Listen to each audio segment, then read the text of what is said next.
Empecemos. Felices. Bien, ya, 5, 4, 3, 2, 1, 21. 21, 1, ¿sí? Y arrancamos. Estamos transmitiendo en vivo y en directo, no desde Tayel Ediciones, estoy yo personalmente aquí en mi hogar de Merlo, Buenos Aires, transgrediendo barreras a través de esta virtualidad, y hoy nos corresponde hablar de una obra que no es ficción, que no es poesía, que no es novela como solemos presentar generalmente, sino que es un ensayo, y un ensayo muy completo que atraviesa lo que es la historia argentina, pero también la cosmovisión criminalística que se barajaba en determinada época. Pero no se los voy a contar yo, obviamente se los va a contar Verónica Herrero y José Chininea, autores de Petizos y Anarquistas. Preguntarles cómo están. Bien, bien, bien, Julián, por suerte, todo bien. Bastante contento de estar acá. Sí, ¿Vero? muy, muy felices y contentos de poder por lo menos usar la presentación de manera virtual por contexto pandemia, pero por lo menos poder presentarlo al libro.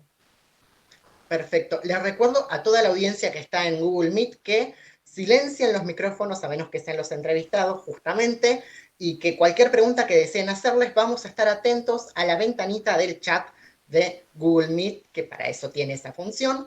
La dinámica para que no se superpongan los entrevistados va a ser la siguiente: a cada pregunta que haga va a responder Josué y Verónica en ese orden. Josué porque tiene más pinta de canchero, Ok. y es que realmente tiene una verborragia interesante, ya estuvimos hablando fuera del aire, por así decirlo, y Verónica la que va a traer ese encanto y sobriedad a cada respuesta que él dé. Está bien, vamos por ahí. Me permito esa confianza Sí, porque total. me permito esa confianza primero porque estamos en la misma generación, pero también para que sea más descontracturado. Es sábado y vamos a hablar de una cuestión bastante heavy, ya preguntarles cuál es el núcleo, el tema del ensayo, para que vayamos introduciéndonos a este microuniverso que es de Petizos y Anarquistas. Sí, bueno, efectivamente el trabajo para empezar, es un trabajo académico, fue la tesis, digamos, con la que nosotros nos recibimos de la carrera de profesores, profesor de historia en el queridísimo para nosotros Instituto Superior del Profesorado Joaquín B. González.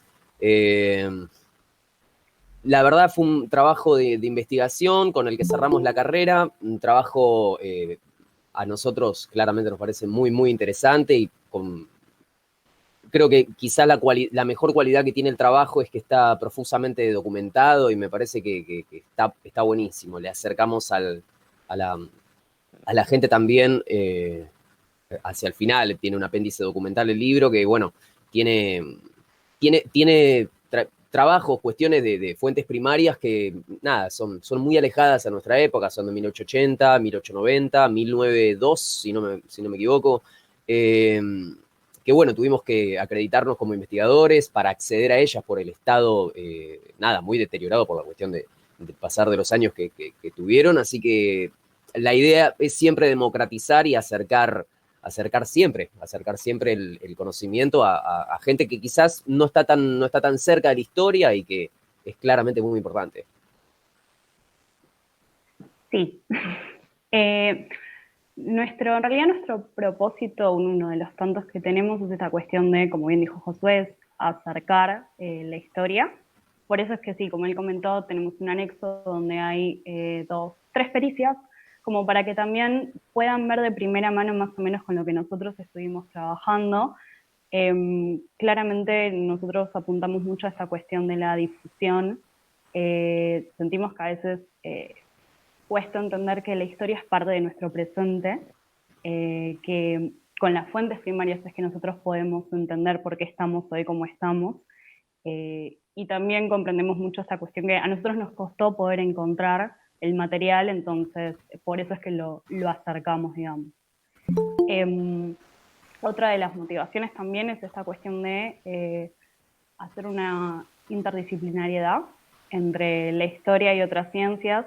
Particularmente nosotros nos metimos con la parte más de biología, de psicología, de psiquiatría, que es mucho más complejo de lo que uno esperaba. Acostumbrado uno al palo más de la historia, ¿no?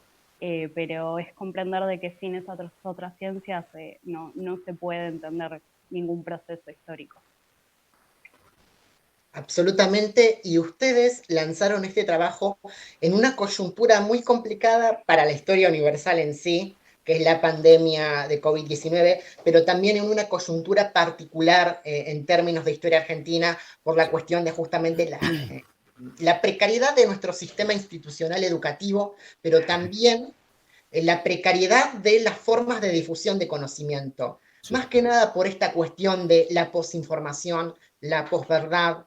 Entonces, ser transmisores de conocimiento es todo un desafío en tiempos donde hay personas que deslegitiman trabajos de investigación respecto a lo que es medicina, biología. Estoy siendo muy sutil, muy subliminal, muy amable, No, pero yo, si me permitís, Julián, yo preferiría no serlo. Agradezco igual porque entiendo, sos tan cordial y eso habla muy bien de vos, pero entiendo que es muy importante también aclarar cuestiones específicas, digamos, nombrando a la gente que debe de ser. A la introducción de nuestro trabajo, nosotros aclaramos el gran conflicto en el que nuestra tesis, y bueno, le agradecemos muchísimo a una profesora, una gran profesora que nos guió en todo este tiempo, que fue Silvana Luberá, profesora justamente de la materia donde le presentamos este trabajo.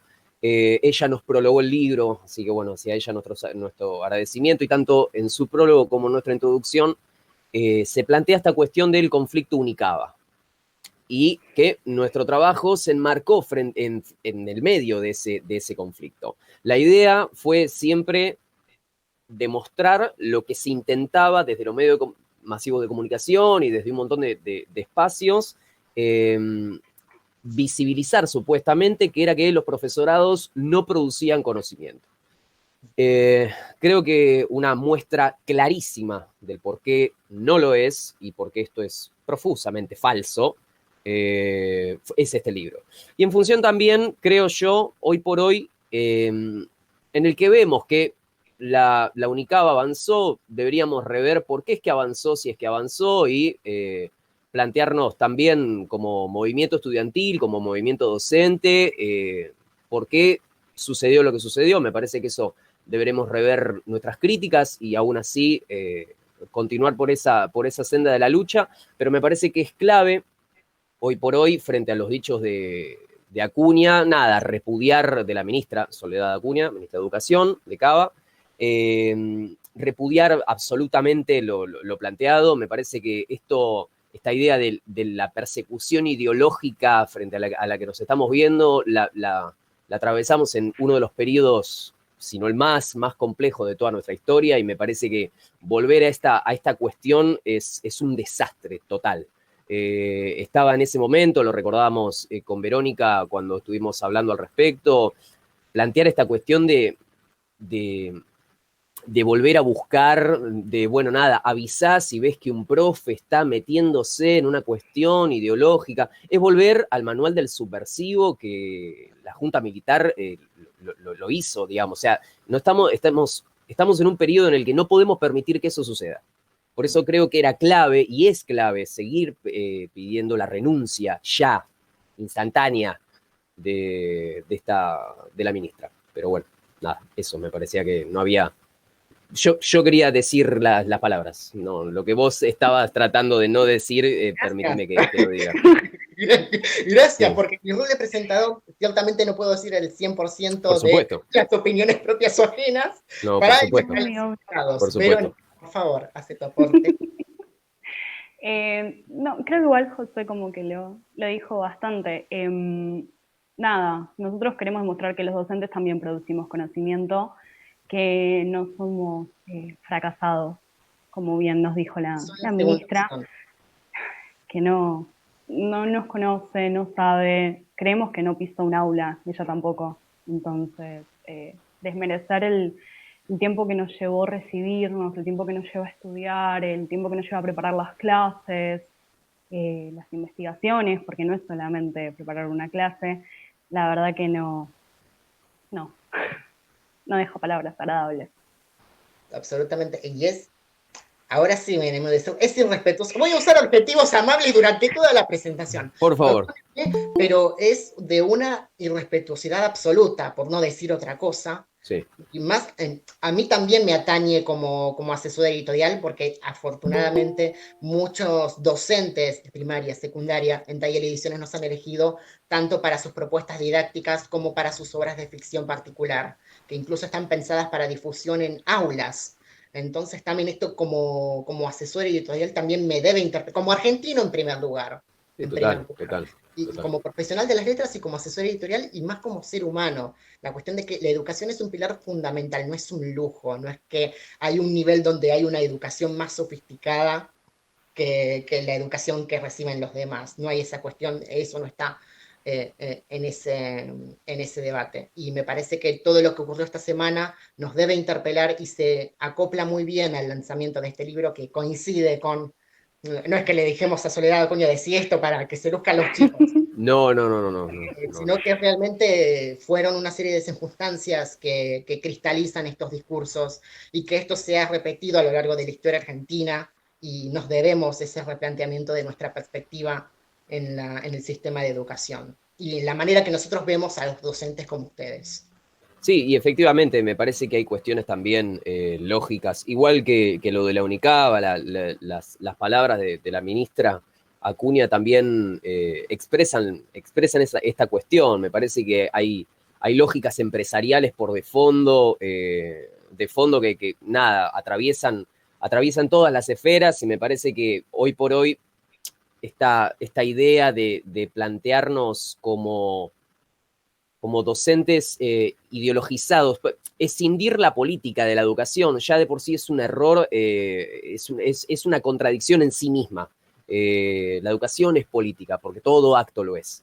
Entonces, de por sí, la idea de sacar un libro en función, cuando planteamos medicalización y criminalidad, digamos, o sea, cuando estamos hablando de estas cuestiones, ya estamos metiéndonos en un terreno político.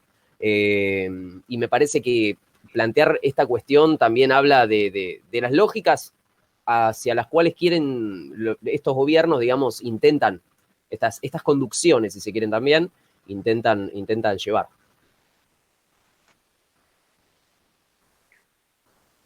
Vero, te voy a tirar una pregunta para ayudarte a encauzar esto, porque realmente estamos en un marco político e histórico muy complejo, tal como el que se narra en este libro, que realmente contiene fenómenos y yo diría procesos de legitimación de cierto discurso, Sí, yo que venía debería escuchando. interesarnos porque lo podemos cristalizar a nuestra realidad.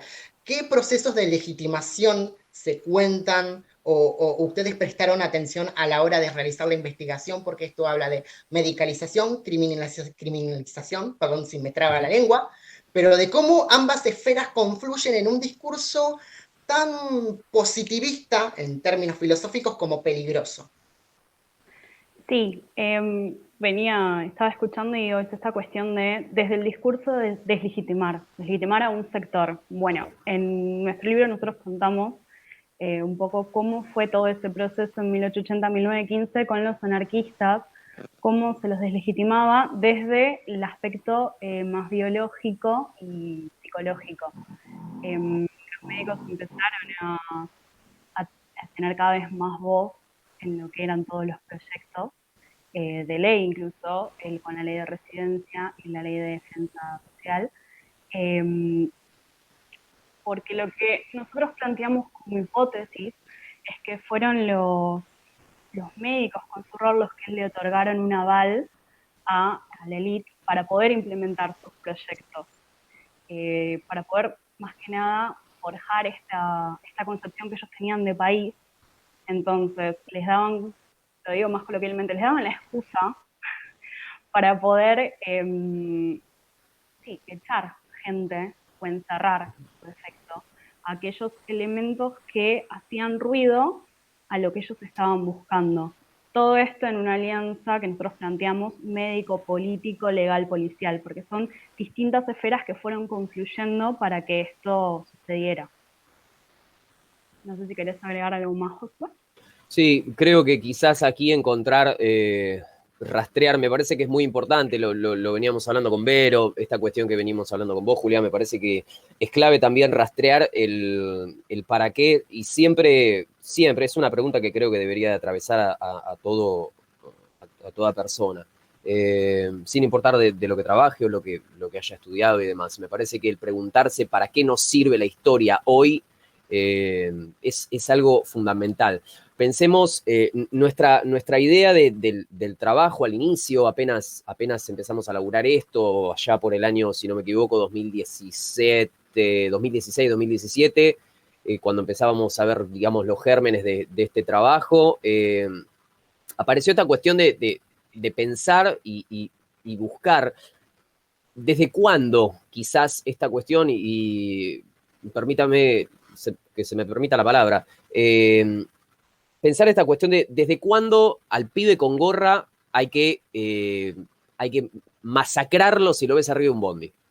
Entonces, me parece que rastrear históricamente el origen de estos elementos fenotípicos que producen un rechazo, pero total, y buscarle la justificación ideológica frente a los casos, cientos de casos de gatillo fácil a lo largo de todo el país que encontramos en la actualidad, me parece que nos parece en realidad, es clave entender el rastreo histórico que nosotros tratamos de hacer en función de eso. La función de la policía en el hoy por hoy, en el 1880, en 1915, 1930, es importantísimo volver a analizar una y otra vez y rastrearlo históricamente. Me parece clave entender el lema de la época, por ejemplo, de 1880, era orden y progreso. A ver, entender a la medicina, al positivismo, justamente como ese progreso y ese orden que lo impartía. Entonces, nosotros también lo encontramos muy escindido a lo largo de los trabajos, como planteamos. El libro está profusamente documentado, y en todos los textos, nosotros siempre buscamos la interdisciplinariedad y demás, pero en todos los trabajos que leíamos de medicina, tesis doctorales al respecto de anarquismo, cuestiones específicamente históricas, el rol de la policía estaba, pero completamente relegado. Y el rol del médico estaba únicamente pegada a la idea de medicina, como si no fuese un actor histórico determinante en el proceso de la historia. Entonces, lo que intentamos hacer fue justamente lograr una interdisciplinariedad, mechar todas esas ciencias y lograr algo, y lograr un proceso histórico, lograr un continuum histórico. Creo que se logró en cierta medida, y por supuesto queda cientos de caminos por recorrer, pero creo que en cierto punto se llegó a eso. Nos pone muy contentos esa partecita. Perfecto. Nuevamente felicitarles por esta obra que, más allá de ser un ensayo, dialoga con nuestra realidad y hacer un poco de contexto también más para el público que no leyó, porque pensar en una época donde se venía de las presidencias de Mitre, Sarmiento y Avellaneda, con todas las políticas que eso incluyó, y se venía de una epidemia bastante fuerte en el contexto postguerra del Paraguay, con la fiebre amarilla, perdón si me equivoco del nombre, pero estábamos en un contexto donde el discurso médico ya en algún punto ya estaba notoriamente visible, pero también era una especie de certificado de aprobación, ¿no? Es decir, la imagen del médico, de wow, estos que nos salvaron la vida o que dejaron el cuerpo para proteger Buenos Aires, ya con esa mentalidad en el inconsciente colectivo de Argentina, hubo sectores que apreciaron ese contexto y que se valieron para buscar una legitimación médica con todo lo que eso implicó, ¿no? La firma del médico, por así decirlo. Voy a trabajar la categoría de la firma del médico dice esto, entonces vamos a tomar esta política. Empecemos con Verónica, que cómo podemos anclar todo este contexto al trabajo de investigación que realizaron, porque la cosmovisión, la percepción pública también fue un factor determinante. Sí, primero nosotros queremos dejar como en claro que lo que también nosotros planteamos es que los médicos eran parte de la clase dominante, que es lo que nosotros también en nuestra hipótesis marcamos.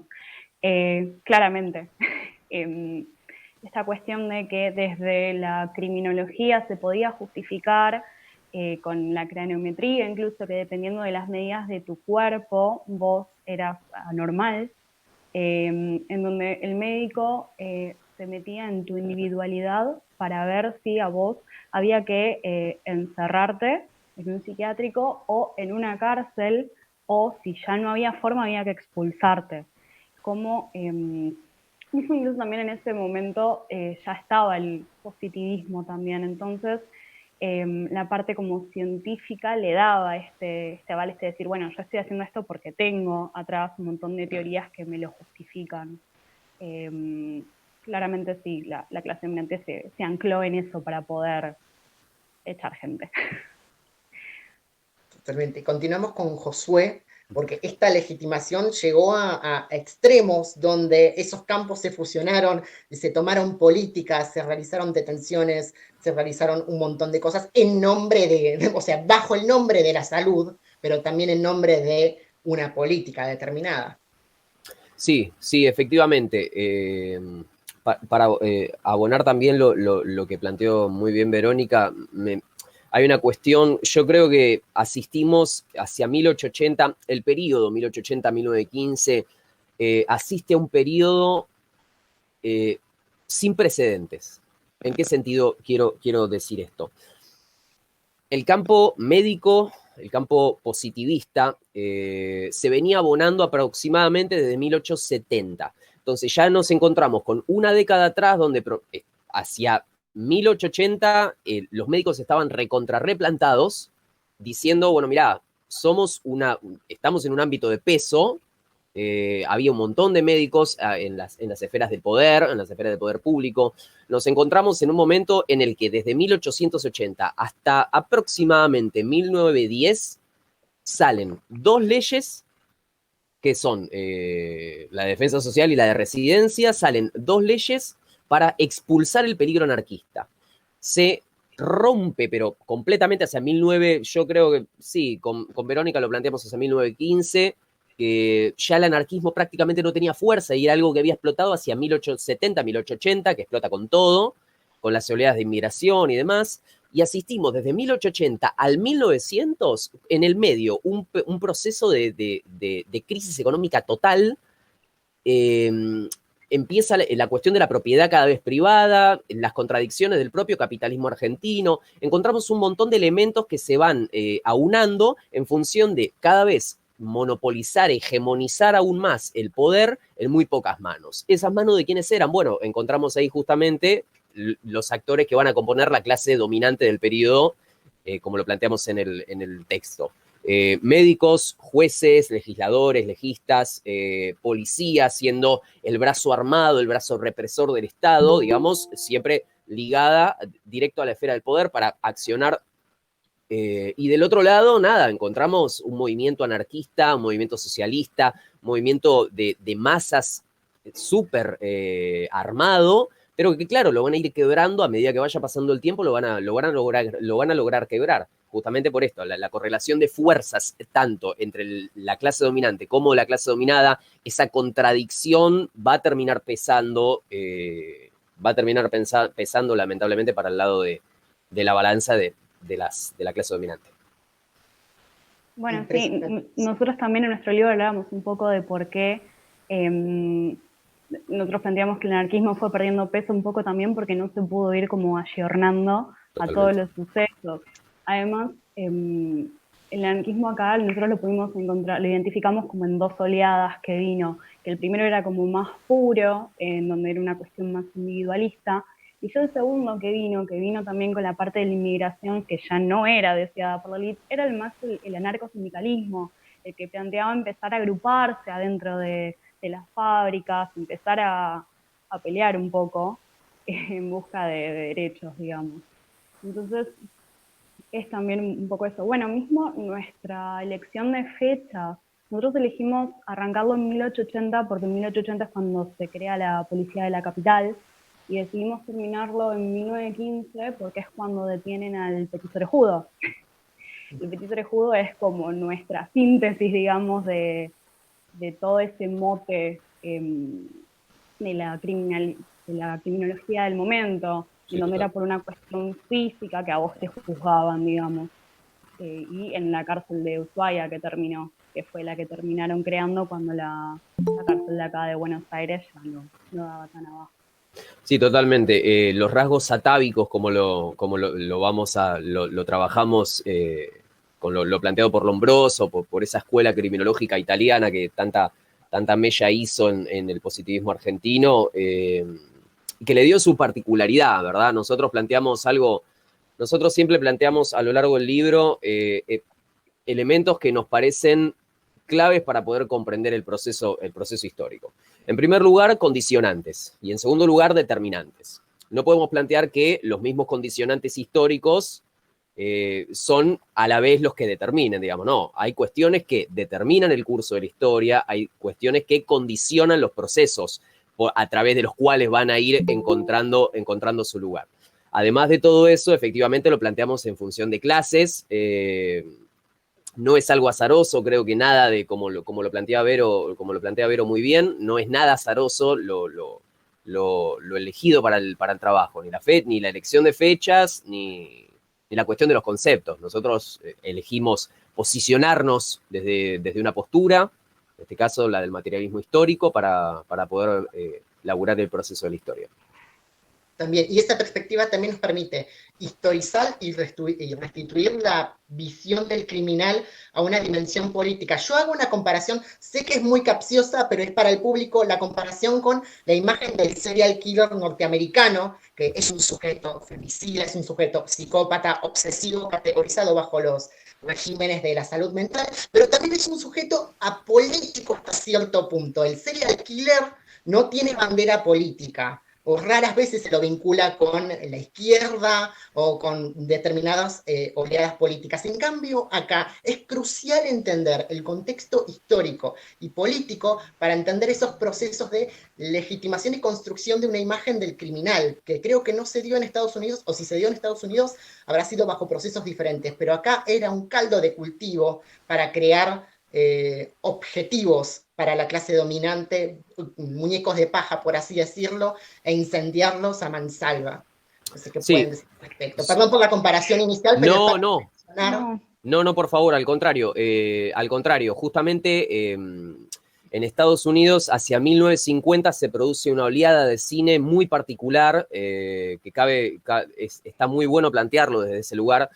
Hacia 1951 se produce una de las, a mi parecer, de las mejores películas de la historia, de Hitchhiker, digamos, el autoestopista. La dirige una mujer inmensa, directora increíble. Y en The Hitchhiker justamente aparece esta cuestión de el asesino sin rostro. El asesino sin la necesidad de decir, mira, este de izquierda, este de derecha, se posiciona desde un crimen de odio. No, mata porque puede. Y encontramos que hacia 1956 aparece, por ejemplo, Invasion of the Body Snatchers, la invasión de los usurpadores de cuerpos, que va a tener un montón de remakes a futuro, pero en el 1956 aparecía ya otra bandera, aparecía esta cuestión de el peligro de quien es igual que vos, porque los usurpadores de cuerpo, justamente, valga la redundancia, usurpaban el cuerpo, pero por dentro eran algo raro, algo maligno.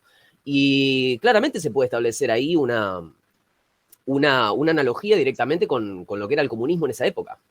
Directamente. Entonces, así como encontramos desde ese espacio, encontramos un montón de cuestiones que sí, efectivamente, el cine simplemente fue una herramienta más para plantear estas cuestiones que también se pueden analizar históricamente, pero que efectivamente las encontramos en toda rama del arte. Sí. Totalmente. Sí, creo que acá en realidad, claro, sí se lo podía identificar, a diferencia de ahí, claro, como vos decías, con el serial killer, que no se le puede poner un rostro, no se le puede poner una identidad política. Acá el otro está bastante bien identificado, incluso la policía en ese momento tenía una galería de ladrones, que era un libro que iban actualizando con fotos desde distintos lados de la cara, también del cuerpo de los criminales, para tenerlos muy identificados. Entonces se reforzaba mucho esta idea de que vos sabés quién es esa persona que no es normal, vos lo podés identificar, y siempre son los del bajo fondo social, por lo menos lo que encontramos nosotros acá. lo que se denominaba la paria, digamos. Y si me permitís, Julián, justamente en función de esto, teniendo el libro acá y bueno, teniendo gente que nos está mirando en función de esto, me parece que estaría buenísimo. De paso, citarlo a él, hacer un homenaje también al señor Gabo Ferro, que nos sirvió, nada, hace un tiempito muy cortito falleció, y sin embargo nos dejó un texto que a nosotros nos sirvió muchísimo para trabajar. Lo citamos claramente varias veces a lo largo del libro y en un momento, permíteme que lo lea, plantea algo así, Gabo Ferro, como las aberraciones que se arrastran en el crimen y el delito diseminaron la sensación y el temor de un peligro constante que atentaba contra las instituciones y costumbres propias de la civilización argentina. La sociedad tradicional civilizada, basada en la familia criolla, monogámica, patriarcal, blanca y heterosexual, que descarga contra el otro bárbaro el complejo negativo de todo un universo simbólico. Entonces, me parece que justamente estas cuestiones también las podemos visualizar y no las visualizamos solo nosotros, digamos. Absolutamente, y vaya como este caldo de cultivo antianarquista se fue coagulando, incluso en la cultura popular. A mí me remite mucho la cuestión de las novelas de Roberto Arlt, por poner un anclaje literario, donde estaba ese coqueteo con la idea de conspiración y de esas conspiraciones que no llegaban a nada, de esa estigmatización del otro, esa monstrificación del que está en los bajos mundos. Entonces, si una obra literaria dialogaba con eso, la vida cotidiana estaba plagada de esas imágenes instaladas claramente por la clase dominante, y además una cosa que mantiene ese discurso legitimador que vuelve a ese otro un criminal bajo pretextos médicos, es el sensacionalismo. El criminal debe tener esta y esta tipología, esta tez, este rostro, este ángulo. Es impresionante cómo eso funciona para legitimar incluso un sistema de clasificación y vigilancia. Bueno, sí, nosotros para nuestra investigación creamos el concepto de estratificación de la degeneración, en donde ellos lo que van haciendo, los médicos, van armando como una estratificación de los distintos rasgos, las distintas actitudes que tiene que ir teniendo. Incluso en una parte nosotros hablamos un poco de los simuladores, de esta gente que capaz como que actuaban normales, pero vos sabías que no. Entonces, para eso después vos tenés todas las pericias médicas y es como, bueno, otra vez volvemos siempre a cómo los médicos son los que nos dan después el parte final, digamos, para ver si sos o no sos anormal. Absolutamente. Josué, ¿algo más que aportar a esta respuesta, si querés? Sí. Nosotros planteamos, nosotros nos empezamos a referir a lo largo del libro también a partir de un binomio. Nosotros es una mirada ampliamente, claramente binómica. Es o sos un normal o sos un anormal, o sos un amoral o sos un ser moral. Entonces, dentro de esta cosmovisión que no permite grises, nos encontramos, obviamente, con un montón de grises que siempre terminaban pagando o un plato roto o el peor de los platos rotos, digamos.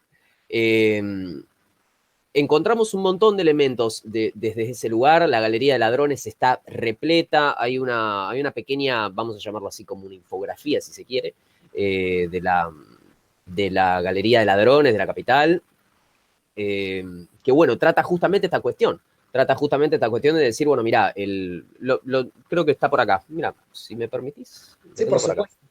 Por supuesto, y recordamos que está el ebook disponible de Petizos y Anarquistas en nuestra tienda online. Si no lo tienen, realmente les obligo a que lo contribuyan a difundir conocimiento, por favor. Sí, nosotros también. Sí. Nosotros también, que nos sirven.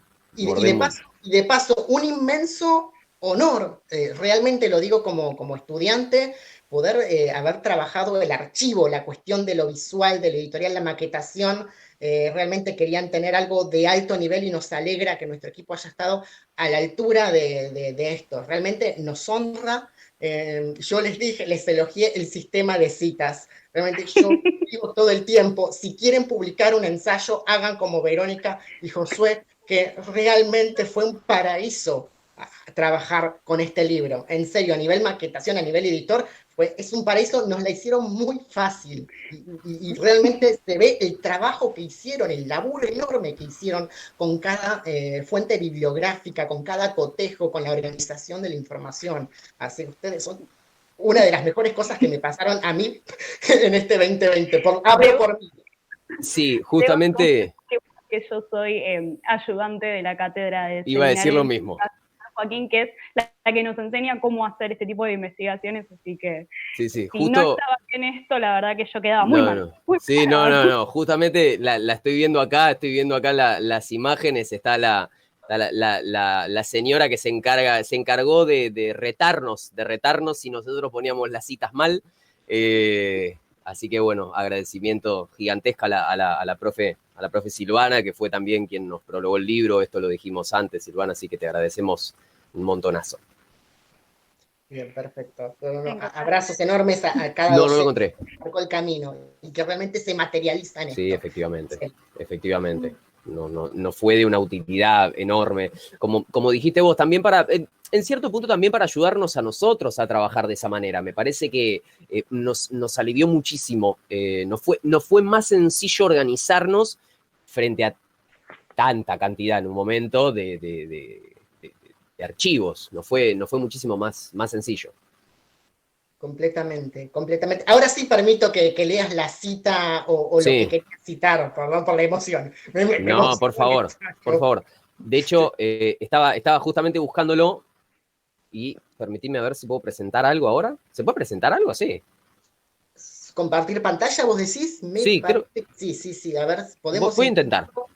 Vamos a Podemos intentar cualquier intentarlo si cosa. no subimos foto en Instagram. Encargaríamos esto lo que mostramos en la presentación. Pero sí, Listo. veamos si lo podemos intentar. Si no, lo dejamos para la Dale, próxima. perfecto. Le mando a ver qué onda. ¿Se ve? No. A ver, ahora sí, ahora sí. Sí. Ahí está. Comentanos qué es lo que estamos viendo. Bueno, justamente esta es la Galería de Ladrones de la Capital de 1880 a 1887. Se elaboró. Esto no es nuestro, esto es de Geraldine Rogers.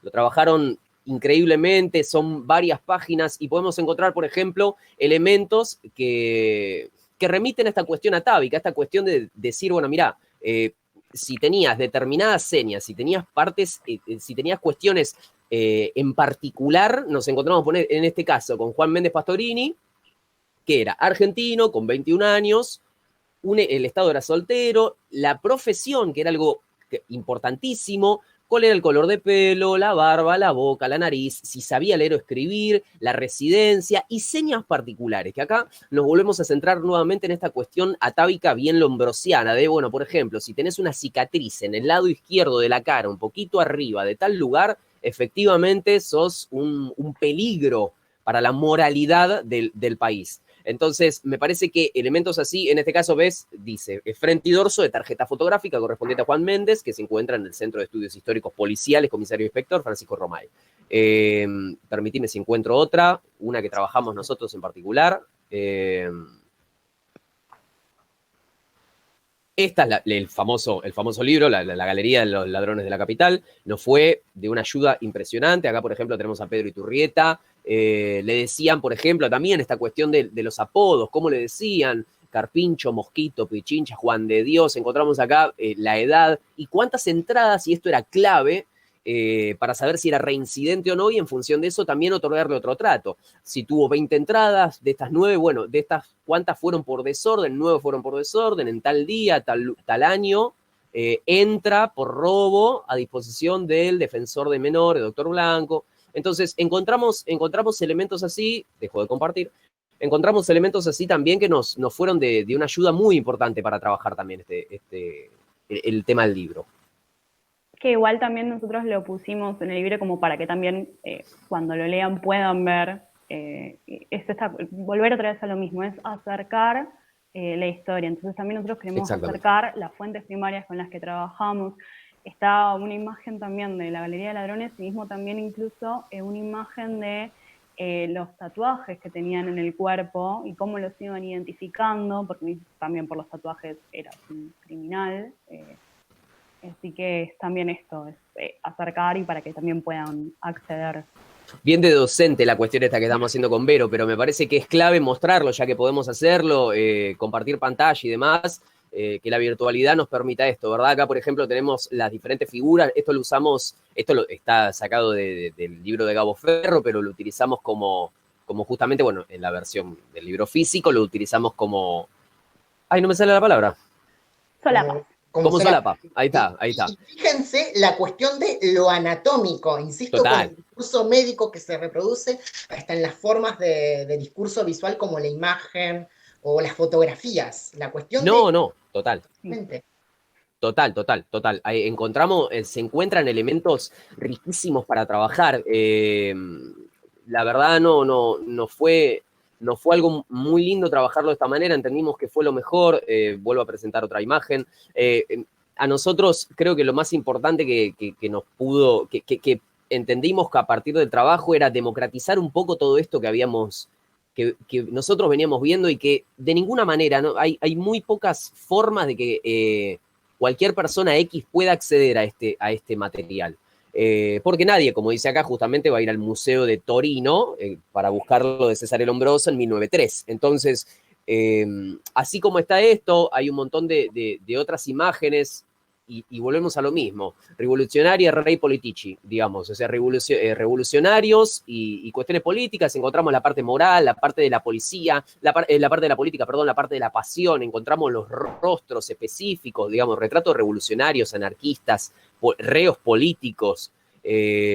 Todos estos materiales de 1895, toda la etapa entre 1880 y 1915, nosotros, bueno, trabajamos en documentarlas desde este lugar también, en función de que sea más ameno para el resto también. Y que, bueno, la idea es esto, acercar y que entendamos que el presente está condicionado por la historia y está determinado por la historia.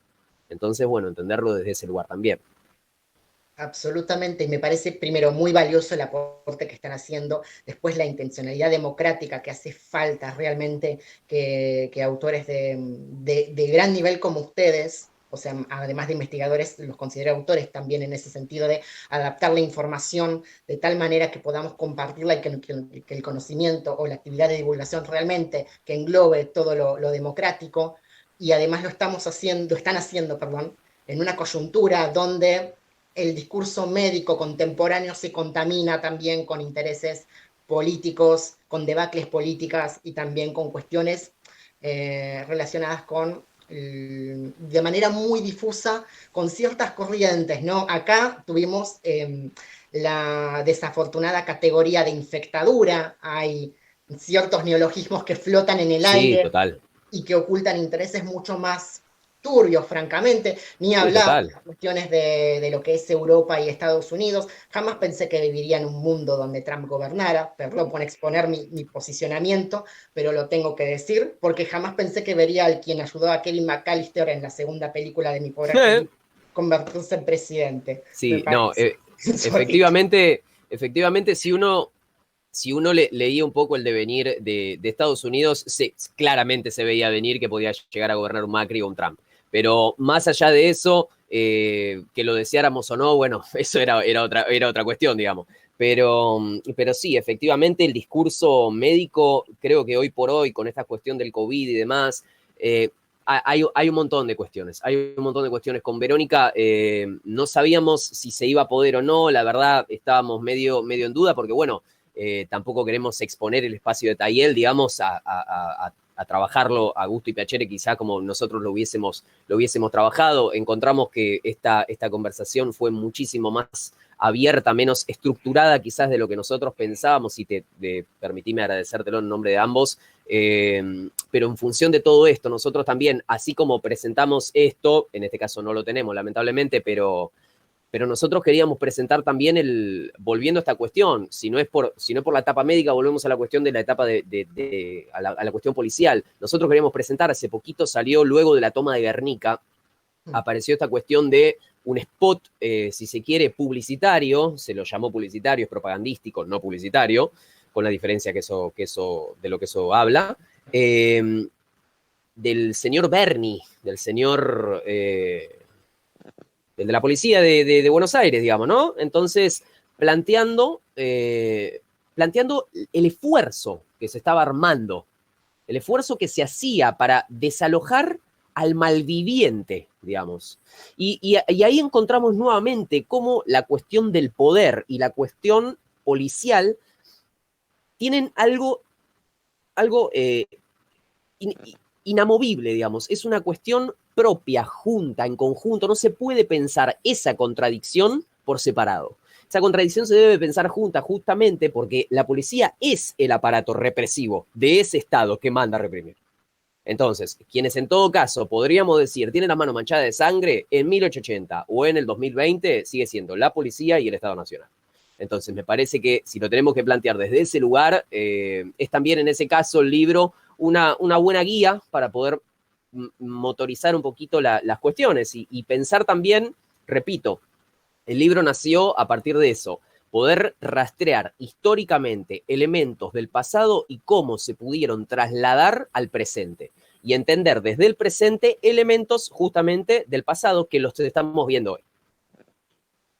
Absolutamente. Verónica, ¿qué podés aportar a esta contaminación del discurso médico contemporáneo? Porque si lo historizamos junto con lo que ustedes han trabajado, realmente no hay nada nuevo bajo el sol.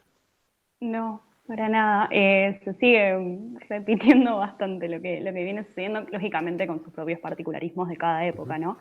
Yo igual, más que nada, lo que quería hacer hincapié es que capaz nosotros hablamos, acá creo que no tanto, pero nosotros hablamos como con términos muy específicos, que igual lógicamente a lo largo de todo el libro están explicados. En esta cuestión de acercar y democratizar, nosotros estructuramos el libro de una forma en la cual no es necesario ser un experto o experta en el tema. El libro te va dando todos los elementos para que uno pueda ir comprendiendo el proceso, comprendiendo también por qué nosotros planteamos la hipótesis que planteamos y por qué llegamos a la conclusión de que sí, de que fue la figura y el accionar del médico el que le otorgó este aval a la clase dominante para poder generar desde la parte tanto política como policial herramientas para poder afianzar y tratar de poder aplicar su proyecto de país con esta cuestión de eliminar a todo aquel elemento que perturbara esa idea. Por eso sí, capaz hablamos con términos muy, muy específicos, pero no es necesario conocerlos en profundidad porque el libro te brinda todas las herramientas para que uno lo pueda ir entendiendo.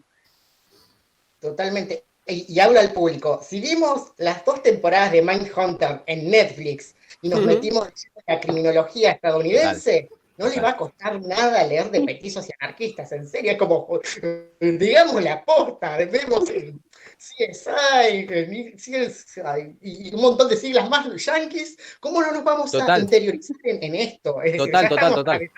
Con ese criterio. Dicen palabras más complicadas ahí, y no le vamos a dar la chance a este libro. Por favor, gente, denle una oportunidad. No, total. Justamente es esto. En un momento histórico en el que todo está pasando por la virtualidad, en un momento en el que todo está pasando por una pantalla, me parece clave poder que el libro, justamente, en el caso de un papel, puede ser digital, de la manera en que sea, pero que las palabras nos permitan entender lo que estamos viendo, darle otra significancia. Y me parece que eso es clave y en elementos así, como estás diciendo vos, con producciones recontramillonarias, digamos, lo podemos ver igual, digamos. Así que me parece que totalmente, estoy completamente de acuerdo. Me parece que sirve un montón. Y en ese caso, bueno, si nos pueden ayudar también comprando el libro, sería un golazo. Totalmente. Y estamos llegando a los minutos finales, pero les quiero leer los mensajitos de la gente porque este es un medio masivo de comunicación. Quiero hacerme el canchero locutor y les quiero dale. Los mensajes de texto como se hacía hace 10 años cuando no existía WhatsApp ni Google Meet. Me encantó. ¿Querés que nos emocionemos? Obviamente, por favor, para eso está este espacio. Ahora voy a ver los saludos que hemos recibido. Fernanda Barleta dice, orgullosamente docentes, estudiaron en el mejor lugar. Qué lindo ver que los jóvenes son sensibles, inquietos y defensores de sus proyectos. Quiero profes de historia como ustedes. Después Cristina Jorge. No. Yo también quiero profes como ustedes. Oiga. No. Cristina Jorge dice, felicitaciones chicos. Y Silvana dice, qué orgullo escucharlos. Felicitaciones. Agradecemos muchísimo los mensajes, de verdad, de corazón. Sí. Permitime, Julián, con Vero estuvimos hablando de esto al respecto un montón de veces, gente que ha comprado el libro de manera virtual, en el formato físico, que lo ha leído, gente que no es del palo de la historia, gente de todo, de cualquier cuestión que no tenía nada que ver, quizás era su primer lectura específicamente histórica, y las palabras que nos dieron al respecto, las devoluciones del libro terminado fueron enormes, siempre fueron hermosas, y encontramos siempre una palabra cálida del otro lado, así que creo que más no le podemos pedir a esto. Vamos a seguir abriéndoles todas las puertas que podamos al libro, y bueno, nada, es algo hermoso, y nada, contar con un apoyo como el de ustedes, con una editorial que nos permitió, pero abiertamente, miles de correcciones específicas, permitime la palabra, correcciones de hinchahuevos, porque la verdad es que nosotros somos bastante meticulosos con nuestro laburo, todo tipo de correcciones, siempre estar dispuestos a todo, así que la verdad, una libertad creativa total, así que de verdad un agradecimiento total a Tayel, un agradecimiento total a mi hermana, que fue quien nos hizo gentilmente el diseño de tapa. Acá lo tengo, el diseño de tapa y contratapa, donde encontramos están los elementos justamente que especifican la síntesis del libro, así que nada, agradecer a toda la gente que estuvo en el proceso, a Silvana que nos ayudó con el prólogo, de verdad, más no podemos pedir. Fue un montonazo. Perfecto. Vero, preguntarte también cómo viviste el proceso editorial. Si querés criticarme en vivo, podés hacerlo. Decir, no, Julián, fuiste un insolente. Te doy esa oportunidad, no. Pero preguntarte cómo viviste el proceso y a quién más deseas agradecer.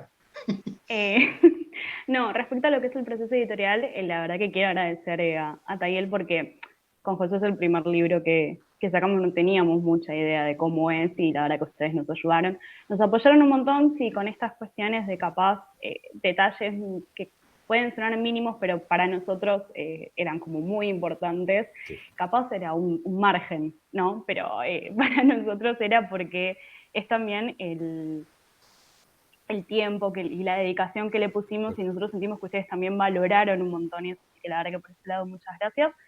Y agradecer, creo que aparte de la gente a la que agradecí en el libro, nada, a todos. La verdad que particularmente creo que a tanto Silvana como Adriana, que son las dos profes de seminario que nos ayudaron con esto, que nos dieron una mano. Yo todavía me acuerdo, una pavada muy cortita, muy personal. Estábamos en una clase y le estábamos dando vueltas todavía al tema de la hipótesis, que no salía. Y Adriana me dijo, ¿y si pones esto? Y yo empecé a llorar, porque había encontrado la palabra justa, y es como todo esto que capaz parece una pavada, pero investigar y meterte, y cuando te apasiona tanto el tema, la verdad que es increíble poder encontrar gente que te lo valore, que te lo entienda y que te acompañe en todo este proceso. Así que por ese lado, mis agradecimientos. Absolutamente, y entender que me parece muy importante destacar de nuestro equipo también que cada libro que ingresa no es un trámite o un libro más. Detrás de este libro hay una serie de fuerzas, de voluntades, de valores de mucho tiempo, y más yo entendiéndolos desde mi lado de estudiante también. El proceso de investigación, lo que cuesta alcanzar determinada biografía, trabajar con una hipótesis que no sabes a dónde te va a llevar, porque esa es la verdad a la hora de comenzar un proyecto de investigación. No sabes si vas a tener que reformularla o tener que hacer todo desde cero en ocasiones. Entonces me parece muy loable haber contribuido juntamente con ustedes y que esto haya sido simétrico, ¿no? Que por nosotros, por ser editores, digamos, no hagámoslo así nomás, sino que realmente nos gusta comprometernos, y yo lo viví gloriosamente, realmente, porque significa mucho para mí a nivel profesional, pero también personal, poder contribuir y haber hecho mi aporte y estar atento a todo lo que decían, y la importancia de respetar la obra tal como la pensaron, incluso en el aspecto gráfico, y que ustedes hagan estos comentarios realmente me llena. Se supone que se tienen que emocionar ustedes, no yo. Sí, no, realmente. Como decís, realmente nada, para Tayel no tenemos más que palabras de agradecimiento en todo sentido. desde la libertad total con la que trabajamos hasta la paciencia y la buena predisposición de siempre. Así que en ese sentido a todo el equipo, desde el mensaje de WhatsApp hasta pasando por las correcciones específicamente, todo el tiempo presentes, y la verdad agradecemos muchísimo. Agradecemos muchísimo todo eso. Perfecto. Me quedé sin palabras. Esto no le pasa al presentador habitualmente.